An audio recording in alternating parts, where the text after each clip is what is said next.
Di tengah gemerlap kota Jakarta, menjulang sebuah gedung yang anggun menyerupai pena raksasa. Selamat datang di bangunan dengan ceritanya, sebuah perjalanan mendalam ke dalam sejarah dan arsitektur bangunan-bangunan ikonik. Dalam setiap episode, kami tidak hanya melihat bangunan dari luar, tetapi juga menggali cerita di balik dindingnya. Pada episode kali ini kita akan menjelajahi sejarah dan arsitektur gedung paling ikonik di Jakarta, Wisma BNI 46. Wisma 46, gedung pencakar langit ikonik di Jakarta, menjulang setinggi 262 meter dengan 51 lantai, menjadi simbol kemajuan dan ambisi di langit ibu kota. Selama hampir 2 dekade, dari 1996 hingga 2015, gedung ini menyandang gelar sebagai bangunan tertinggi di Indonesia. Desainnya yang khas membuatnya menjadi landmark yang langsung dikenali, menjadi titik acuan di tengah hiruk-pikuk kota, dan simbol visi masa depan Jakarta. Meskipun kemudian terlampaui oleh gedung-gedung pencakar langit baru seperti Menara Gama, Wisma 46 tetap menjadi lambang abadi inovasi.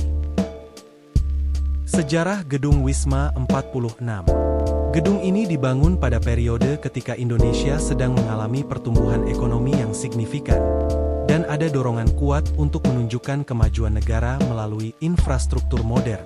Pembangunan Wisma 46 dimulai dari pemasangan pondasi tiang pancang bor pada bulan November 1992, dan selesai dibangun per November 1996. Desain Wisma 46 sangat simbolis. Bentuknya yang menyerupai pena mencerminkan esensi dari aktivitas perkantoran, tempat di mana ide-ide dituangkan dan keputusan penting dibuat.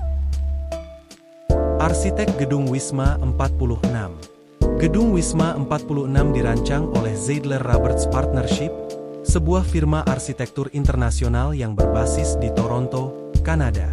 Mereka bekerja sama dengan firma arsitektur lokal, PT Encona Engineering, dalam merancang gedung ini.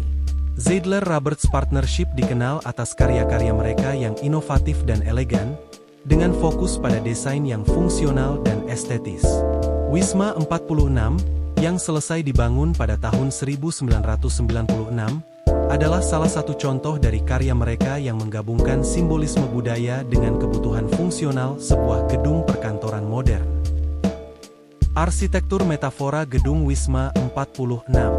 Metafora merupakan sebuah konsep dalam bidang arsitektur yang mulai banyak diterapkan pada bangunan arsitektur saat ini. Metafora dalam arsitektur dapat didefinisikan sebagai sebuah kiasan atau ungkapan suatu bentuk dalam wujud sebuah bangunan yang dapat menimbulkan kesan bagi orang yang mengamati dan menggunakannya.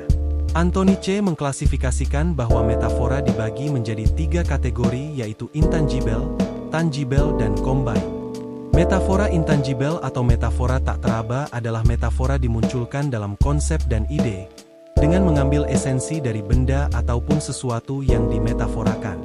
Metafora tangible atau metafora teraba adalah konsep arsitektur yang mengacu pada benda-benda nyata dan dapat dirasakan secara visual.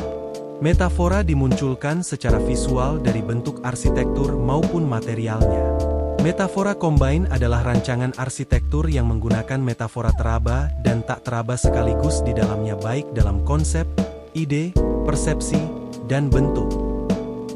Wisma 46 tidak hanya berfungsi sebagai pusat aktivitas bisnis, tetapi juga mengandung makna simbolis yang mendalam melalui arsitekturnya. Jika kita perhatikan dengan seksama, bangunan ini menyerupai sebuah pena yang tegak berdiri di atas wadahnya. Sebuah metafora visual yang erat kaitannya dengan fungsi utamanya sebagai gedung perkantoran. Mari kita uraikan bangunan ini menjadi 3 bagian utama: mahkota, menara, dan podium, yang masing-masing memiliki peran simbolis tersendiri. Bagian mahkota dari Wisma BNI 46 berbentuk mengerucut dan meruncing ke atas, dengan satu tiang menara di puncaknya. Terbuat dari material baja, mahkota ini memperkuat makna sebagai ujung pena, bagian yang menjadi titik fokus dari sebuah alat tulis. Secara visual dan fisik, mahkota ini benar-benar menyerupai mata pena, simbol dari presisi dan kekuatan dalam dunia perkantoran. Fasad Menara Wisma BNI 46 terdiri dari dinding kaca yang dipadu dengan pilar-pilar beton vertikal di kedua sisi bangunan. Pilar ini dilengkapi dengan jendela berbentuk persegi, menciptakan kesan gagang pena yang kokoh dan elegan. Bagian menara ini mewakili tubuh pena, bagian yang dipegang dan digunakan untuk menulis, menggambarkan aktivitas utama di dalam gedung ini, pencatatan, pengambilan keputusan, dan produksi ide-ide. Podium gedung ini mungkin tampak lebih sederhana, namun perannya penting dalam keseluruhan komposisi. Bentuknya yang menyatu dengan pilar-pilar beton di sisi menara menciptakan kesan ujung pena yang bersandar di atas wadah atau tempatnya. Podium ini memperkuat kesan bahwa menara ini adalah pena raksasa yang siap menuliskan sejarah baru, sesuai dengan fungsinya sebagai pusat aktivitas perkantoran. Kondisi saat ini. Sebagai markas besar Bank Negara Indonesia, gedung ini menjadi pusat aktivitas finansial yang penting. Lokasinya yang strategis di kawasan Sudirman menjadikannya salah satu titik fokus dalam pemandangan kota, mengukuhkan status Jakarta sebagai pusat ekonomi yang dinamis di Asia Tenggara.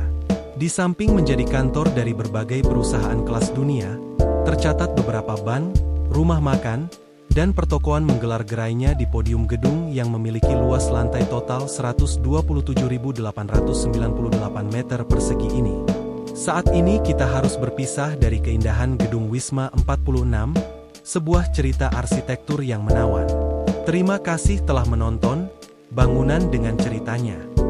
Kami berharap video ini memberikan wawasan baru dan menginspirasi Anda untuk lebih menghargai keindahan serta sejarah di balik bangunan-bangunan ikonik. Jangan lupa untuk like, komen, dan subscribe untuk tetap terhubung dengan cerita-cerita menarik lainnya. Bagikan juga pendapat Anda tentang bangunan ikonik ini di kolom komentar. Sampai jumpa di episode berikutnya.